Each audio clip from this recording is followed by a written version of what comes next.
everyone, welcome to today's virtual tour. We are here at the Missouri Botanical Garden on a sunny day in January, here to show you around some of the winter interests here at the garden. Here in January we have some surprising outdoor blooms still, like snowdrops, which we'll show you in a minute, witch hazel, and of course the Climatron is always a favorite place to visit. So I'm Christina, I'm here with Cassidy today, and we are going to take you around the garden. So here we are in the bulb garden where there are some snowdrops blooming right here in the middle of January. In the snow, which gives you a little bit of a hint to their name, they bloom in some of the coldest months, and you can see the little flower. The little white flower kind of hangs drooping off of the stem like a little snowdrop. And it's just nice to see, yeah, like Cassidy said, a little snowdrop literally in the snow that we got over the weekend. It hasn't quite melted yet. So that's always a great winter interest. Yeah, and it's one of a couple flowers that will bloom this time of year. Winter aconite is another that's real low to the ground and has these really pretty yellow flowers. I haven't seen any of that so far this year, but that's going to be popping up here shortly. And it's just that little bridge that kind of gets you out of the holiday season and on a nice day like this outside, and thinking about the fact that spring is only a few weeks away, and this is sort of that first look at all the many flowers to come as the days get longer and warmer. But in the meantime, let's take a quick walk over to the Climatron and skip right back to summertime. We've made our way into the Climatron here. Nice and warm in here today. You can smell the fresh plants growing, and we wanted to come in and show it off right now, not only because it's of course a favorite spot to come during winter, but also because it will be closed temporarily starting the week of the 24th for our annual tree trimming, because these trees grow so fast in here that they bump up against the ceiling every year. Yeah, and in fact this tree over here is a banyan tree, and this is one that gets a heavy prune every year because it just grows back so thick, and so they'll actually cut it back pretty dramatically, and then 12 months later it will be nice and full and pressing up against the glass like it is now. So that's one tree in particular that they'll do a nice heavy pruning to, and some of the others that are getting just a little too tall for the space. So that's something that happens every year, and it will be happening again the week of January 24th. So this week is a great time to visit the Climatron, and there's a lot going on here right now. You can see here some bananas, and these are nice and close to head level almost, so you can see them up close. A lot of times they grow much higher up. Yeah, and just for scale's sake, you can see my hand. These are not very big bananas. They're still very green, so I wouldn't consider them to be ripe. They're real firm. But this is a type of banana called a dwarf orinco, and I had never heard of it myself. I looked up a little bit, and it says that you would sort of use these like plantains, where you can kind of cook them up that way. But that's real neat. This is the heart of the banana plant, and so the flowers you can see here are spent flowers, and that's what was up here as well, that's forming the fruit in a bunch. And once a banana fruits, once this heart comes out of the banana, bears its flowers, creates fruit, then that plant is done. So once it's, so that'll get cut back and maybe another banana put in its place. And right here underneath the bananas is another really cool plant. This is the false bird of paradise, or Heliconia, which is a pretty popular plant with those who like house plants, and especially the tropical ones. This has these very interesting blooms here. And this is kind of neat, actually. I noticed this right next to you. This really neat flower. And you'll see this sometimes where you'll see flowers. It's not connected to the plant that it's actually coming from. And so you have to look up. And if we look up here, it's coming off of what I believe to be this Barringtonia tree, and I can see a few of those flowers and some fruits off of it, but that looks like a little pom-pom or koosh ball. That's what this reminds me of. Showing my, taking us back to the 90s, and the koosh ball.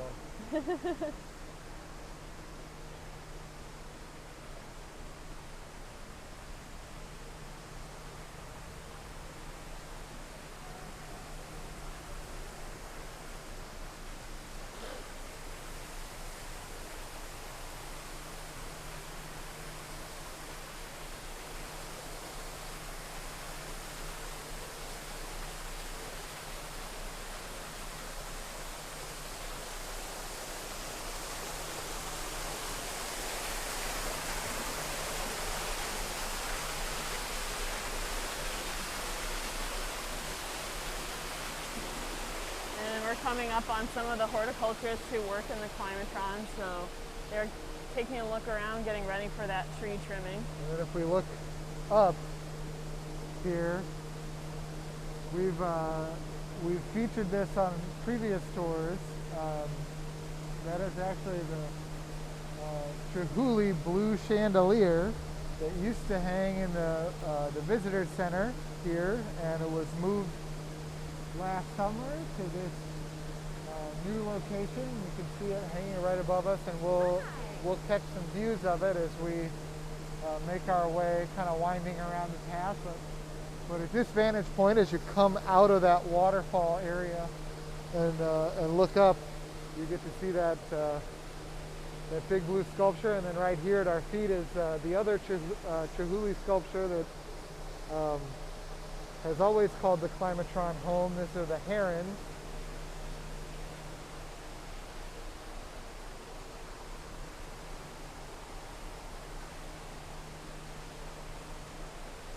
And just a reminder, as we're walking through this indoor space and passing by some other visitors, we are requiring masks in our indoor spaces right now, but you do not need to wear a mask when you are outside on garden grounds.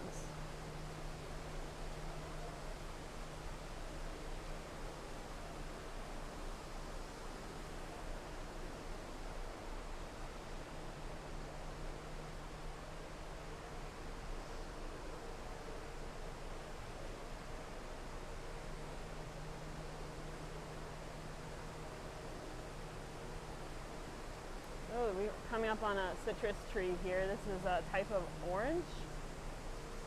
Let me move the camera upwards so we can see some of those fruits. Yeah, I don't recall these being a particularly tasty type of citrus. They're not. They're very, very bitter. You can usually tell when somebody finds that out the hard way. You'll see some place where yep, here's some a few evidence discarded right down oranges. here. Yeah. And it's actually right next to another citrus tree. I was looking to see, the fruits on these are a little harder to spot. Here's one up here. Yeah, there's a few. so this is a key lime. So if you enjoy key lime pie as much as I do, this is the plant from which said key limes come from. And I'm pushing the limbs back a little bit to give you this view, and I'm kind of regretting it. I don't know, Christina, if you can show that real well, but this tree is covered in thorns. So tasty fruit, but a little rough on the hands.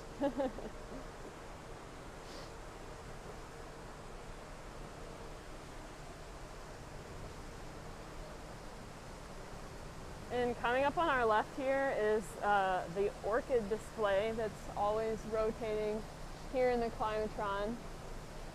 It's a little bit difficult to show them very well on this camera with the backlighting of the ceiling, but these are some really nice orchids. There's always different kinds here throughout the year on display. And this year the garden is not able to host our annual orchid show because of the ongoing construction, but we will have that orchid show back next year in a brand new conservatory.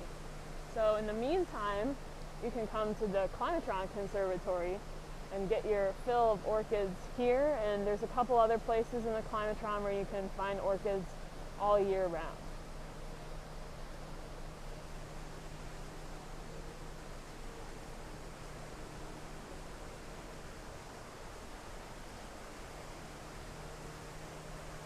Here's a really crazy looking bloom. I'm not sure what this is, but it's worth showing off regardless. So this is called poison bulb, and it's actually a member of the amaryllis family. You can see sort of the individual flower there with those huge finger-like petals. But yeah, this is a member of the amaryllis family. And it's huge. There's a couple more here at this spot, and this is the only one in bloom. But it's really neat to see when it's in bloom because that inflorescence is it's like the size of your head. Yeah, it really is quite really large. impressive.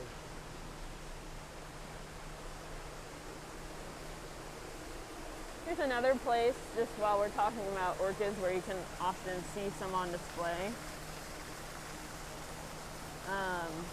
They're definitely easier to see in person, but this is just so you know where to check them out while you're here.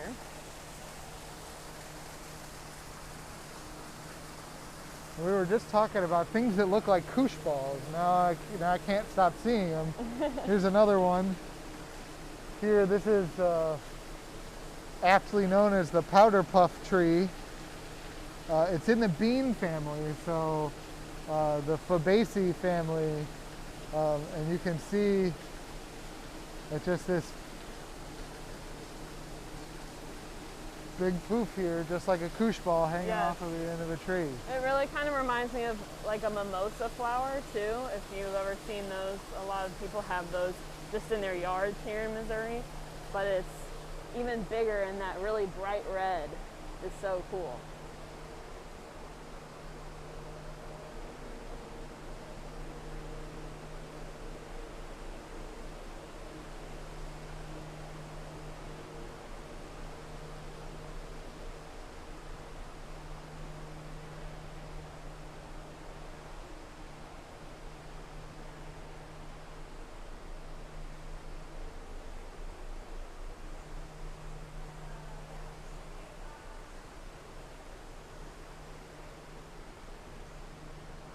And we can see over here some of the cacao pods on a cacao tree are starting to get ripe. Those ones right there. When they get yellow, that's when they get closer to being ripe. And we've actually done this with these trees in the Climatron before. We've harvested the fruits, cut them open, and then taken those cacao beans, fermented them, and tried to make chocolate. And I can tell you from experience that unless you're planning to add a lot of sugar and some sort of milk or other type of fat. It's a very earthy taste, but that is the plant that gives us all the chocolate. If you're gearing up for Valentine's Day, getting ready to hand out some chocolate, this is the plant that makes it all possible. So kind of neat to see some of that, a couple trees of that plant here in the Climatron.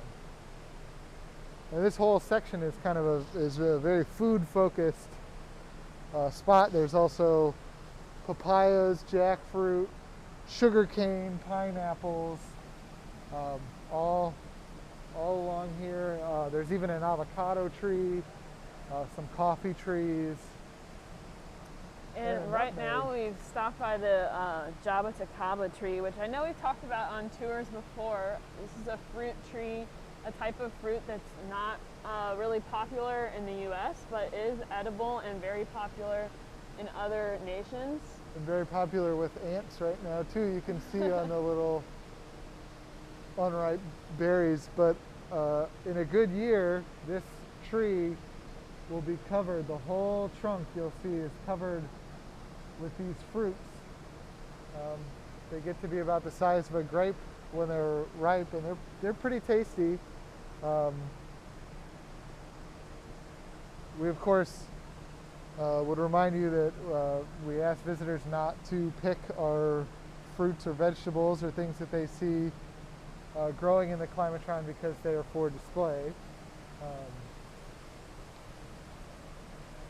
But still neat to look at either way. I love this. This is a favorite of a lot of people, this Brugmansia, which is actually in the tomato and potato family. And you can see some of these flowers are a little past peak, but they've got these huge drooping, hanging down flowers. Some people refer to these as angel trumpets. This particular variety is called Ecuador Pink. And it's just the flowers are so big and colorful that it's definitely one of those things that we see lots of visitors stop and take a look at.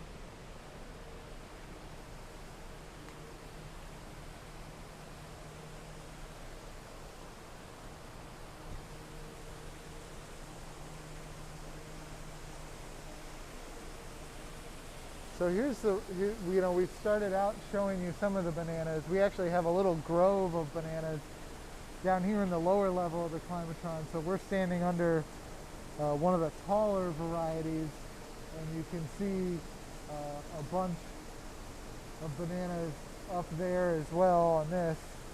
And there's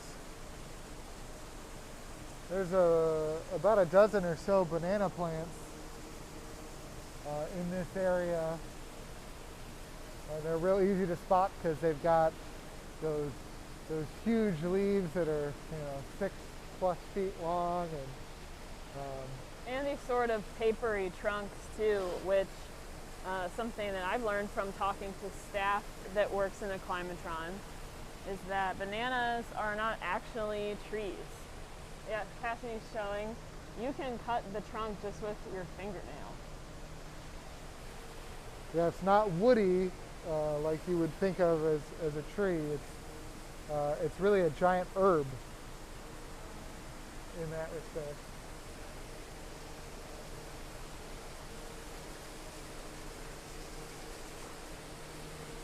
And over here is our anthurium plant, which has this most amazing flowering structure here. This crazy coil. And these hang around for a long time. This has been out since like late summer. But this one down here is new. Just a really crazy striking plant. And even beyond that, just these beautiful long hanging leaves are so striking as well. Yeah, and this is a really rare um, structure for these. I mean, so most anthuriums and the larger aroid families have this spathe and spadix inflorescence. So the spathe is this sort of leafy covering, which you can see is faded away here, this little brown piece.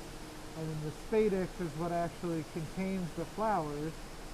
And we can show you, because the Climatron is such a big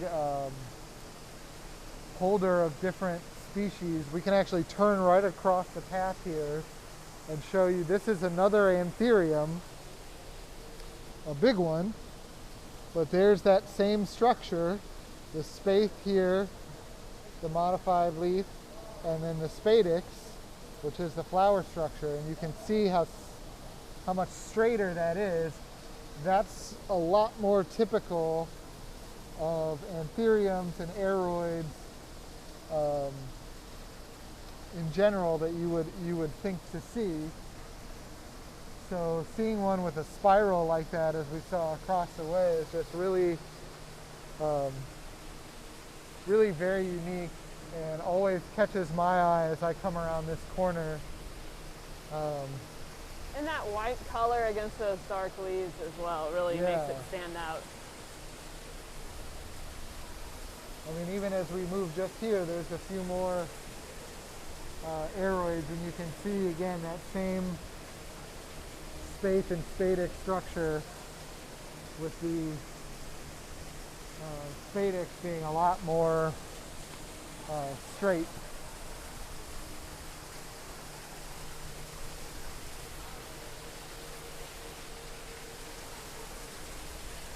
Some really great monstera up here along the cliff face. You can see with those leaves with all the holes in them. So that's a trait that a lot of people look for when they're looking to get a monstera for a houseplant. They look for those leaves with all those holes in them, and there's one just kind of hanging out on the cliff face. I'm guessing that's a Monstera adansonii, but I'm not entirely sure.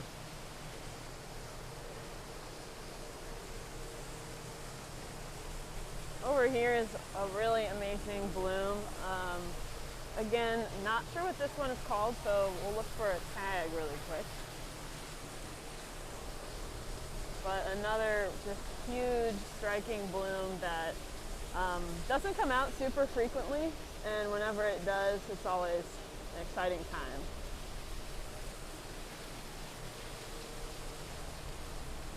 I can't find the label. Here's another, this is another anthurium species. So just, I mean, we've walked 15 feet and probably seen 5 or 6 different species of anthurium. This is probably the one people are most familiar with. It's got that beautiful heart shape to the spathe, and then that spadix here.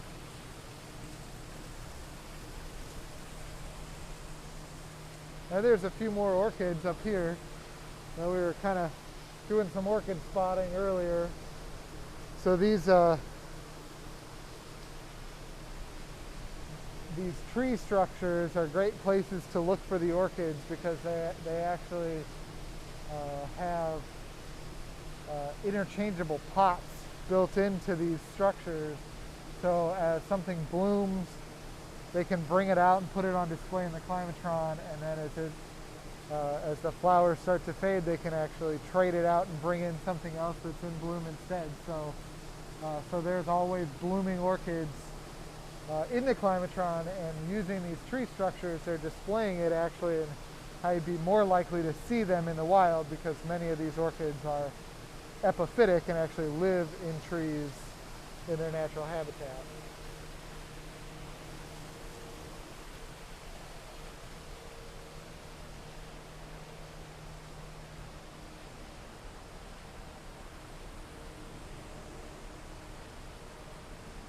Here's a neat bloom over here. I think this is some kind of bromeliad, also on a different structure? Yeah. Yeah, I think this is a papaya tree with a little bromeliad on it. Bromeliads are the pineapple family.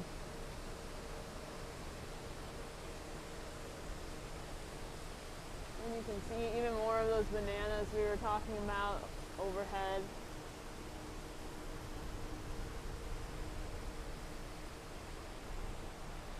But now we'll go ahead and exit the Climatron and take you to see some of the winter blooms that are just outside of it.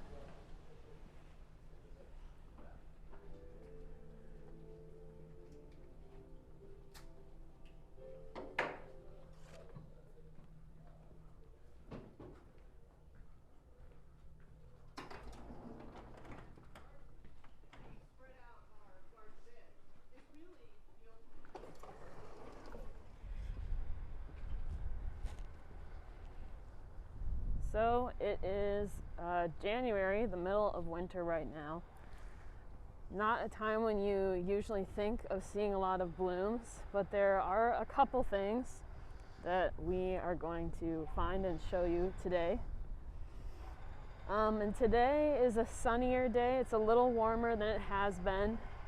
I think the high is in the 40s or 50s today. And so those are always good days to see some of these winter blooms.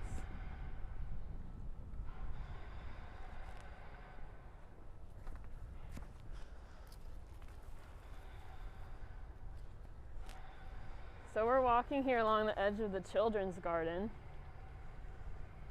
and this right here is witch hazel, which is one of the very few plants that is in bloom this time of year. But it's really quite showy and colorful. And on a warmer, sunnier day like this, it's more fragrant.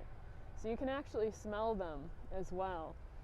It's always a welcome taste of that kind of experience that you're usually used to getting in spring or summer. Yeah, and this is one of the earlier blooming of our witch hazel collection. The garden has about 300 witch hazels in various places throughout the grounds. There's a nice little collection here along the border of the children's garden. There's a huge collection in the same area where the daylily garden is, along the east wall. And then there are a lot of witch hazels as well that are in the English woodland garden and along the border of the Japanese garden. So this is one of the first of those 300 or so that is starting to bloom, and they're not as bothered by the cold temperatures. So sunny days in particular, as the days get a little bit longer, and they can soak in more sunlight, we'll start to see all these really beautiful shrubs start to pop with these colors. There's lots of oranges and golds and reds all throughout the garden. And you can see along here, these are some more of the same, different varieties, but witch hazel. Yeah, and you can see these haven't opened quite yet. If you look really, really hard, and you probably can't see it on the video, I can see just the tiniest hint of red inside those buds. Oh yeah, you can see that. And so this is another one that as we just start to move along in these next couple of weeks, it will show those flowers, and as Christina mentioned, those sunny days like today are really going to be those pick days for seeing this collection in full force. And then right here at our feet, we have sprouting the first little signs of daffodils already in the middle of January. So this is always nice to see in the dead of winter, especially as we're about to go into even colder weather. That there is warmth in spring really just around the corner, and plants are always preparing for it. Even though when they look dead, they're still active. They're just waiting for the warmth to come back, as we all Me too. are. So thank you all for tuning in as always. Stay tuned for updates on the Climatron, when it will reopen, and make sure to come by and see some of these winter interests like the witch hazel. There are snowdrops blooming in a few places around the garden as well, so it's a great place to take a walk right now. Till next time.